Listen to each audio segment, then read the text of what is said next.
Hello and welcome to Nicoin Tech Hob, your 5-minute gateway to the universe of open source software from our hands-on perspective. Today we're diving into the high-performance streaming data platform, Redpanda, sharing our insights on why we chose it and how it's enhancing our operations. Our deep dive into Redpanda, a high-performance streaming data platform that is turning heads with its Kafka compatibility, speed, and cost efficiency. Today we'll answer two main questions. How does Redpanda achieve its faster performance compared to Kafka? And can Redpanda be used as a drop-in replacement for Kafka in existing applications? Let's get started. How does Redpanda achieve its faster performance compared to Kafka? Redpanda claims to be 10 times faster than traditional Kafka deployments. But how exactly does it achieve this superior performance? The answer lies in several key architectural choices. Performing factors.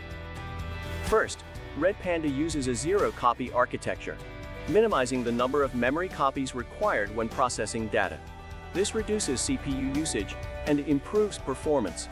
Second, it's designed to leverage modern multi-core processors, enabling faster and more efficient data processing. Third, Redpanda uses batching and compression techniques to reduce the amount of data transmitted, cutting down on network overhead. Lastly, it utilizes lock-free data structures to minimize contention and improve concurrency. In essence, Redpanda's combination of architectural optimizations and modern design principles makes it a highly performant streaming data platform. Can Redpanda be used as a drop-in replacement for Kafka in existing applications? Now let's address our second question. Yes, Redpanda can be used as a drop-in replacement for Kafka in existing applications. This is because Redpanda supports the Kafka API and can be used with existing Kafka clients and tools. Replacement factors. Beyond compatibility, Redpanda is faster and more cost-effective than Kafka, making it an attractive option for organizations looking to improve the efficiency of their data streaming applications.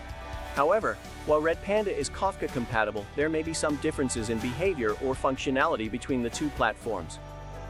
So, while Redpanda can be used as a replacement for Kafka, it's crucial to thoroughly test any application that is migrated from Kafka to Redpanda. With its speed, cost efficiency, and Kafka compatibility, Redpanda has emerged as an exciting contender in the world of streaming data platforms. And that concludes our deep dive into Redpanda. As we wrap up our deep dive into Redpanda, remember, if you're a startup looking for insights on your tech core, or if you need help with your backend, or while creating a new website or platform, we're here to help. Feel free to give us a call or drop us a message. We'd love to assist you in navigating the exciting world of open source software. And if you found this video informative and want to learn more about the open source platforms we use in our tech stack, don't forget to like this video and subscribe to Nicoin Tech Hob. We'll be sharing more of our hands-on experiences with different open source software, so stay tuned for more. Thanks for watching.